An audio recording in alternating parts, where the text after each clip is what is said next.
Alis ang pinito pala. Hello? Alvaro? Hindi na balik kung sino ko. Makinig kang mabuti. Ang babaeng sumaksak sa'yo, nasa address na to. Isulat mo. Walter naman, ballpen. Sandali Ano numero? Number 29, T. Benitez, West Triangle, Quezon City. Dalihan mo. Kung gusto mo pa siyang maabutan. Dahil may plano siyang pumunta ng Amerika.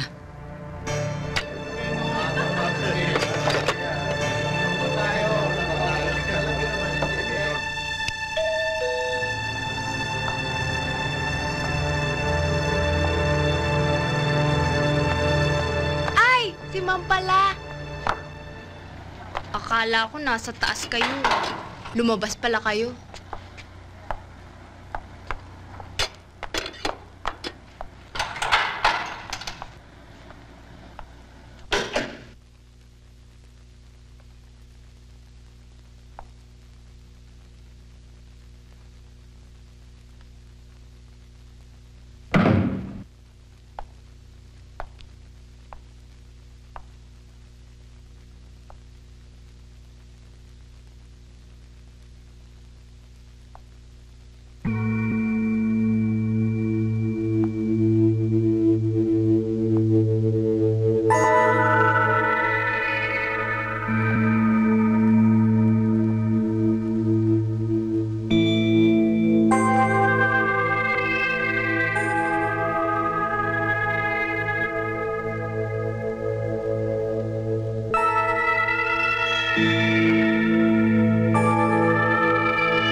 Sino ka?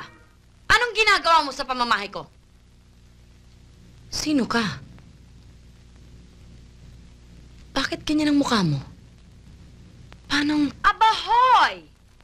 Ikaw ang nasa pamamahay ko, kaya ikaw ang dapat... Kilala ko yung kilos mo, ah. Kilala ko yung... Kiraulyo yan, ah.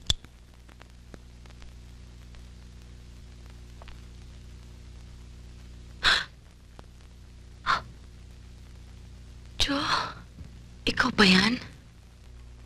Ikaw nga. Jo, ikaw nga! Bakit? Bakit mo ito ginawa? Bakit pati kulay ng mata ko ginaya mo? Kairma mo nga kung maganyan-ganyan, papatulang kita linti ka! Hoy!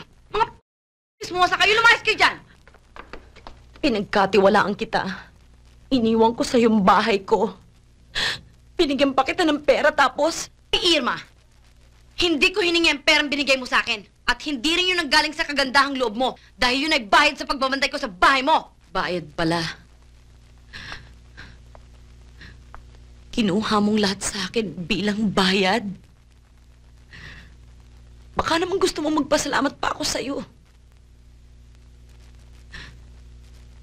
Sabagay, high school pa lang tayo, ganyan ka na. Inggitera.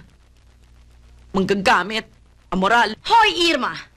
Baka nakakalimutan mo na na kung hindi dahil dito sa inggitera, manggagamit at amoral na babaeng ito, malamang nakidnap na yung anak mo. Kung ako sa'yo, Jo, titigilan ko ng pagbibilang at paghalong ka dahil kung yun din lang ang pag-uusapan, baka madihado ka. Yabang nito ah! Porke laging maayos ang buhay mo. Kahit noon pa. Porke alam mo pinanggalingan ko, ikaw ang nakakaalam ng pinanggalingan mo. Kaya pwede ba, Jo? Isoli mo na sa akin ang akin at bumalik ka na sa lungga mo. Eh kung ayaw ko? Aber? May magagawa ka? Impostora? Impostora? Jo, ikaw ang impostora. Oras na malaman ito ng mga pulis, oras na malaman ito ni Dan. Hintek, Irma! Umalis ka na at huwag ka nang bumalik. Pamamahay ko to, pwede kitang patayin kung gusto ko. Babalikan kita, Jo. Ano man ang mangyari, babalikan kita. Papawiin ko lahat ng ninakaw mo sa akin. Ang mukha ko, ang bahay ko, ang buhay ko. yan?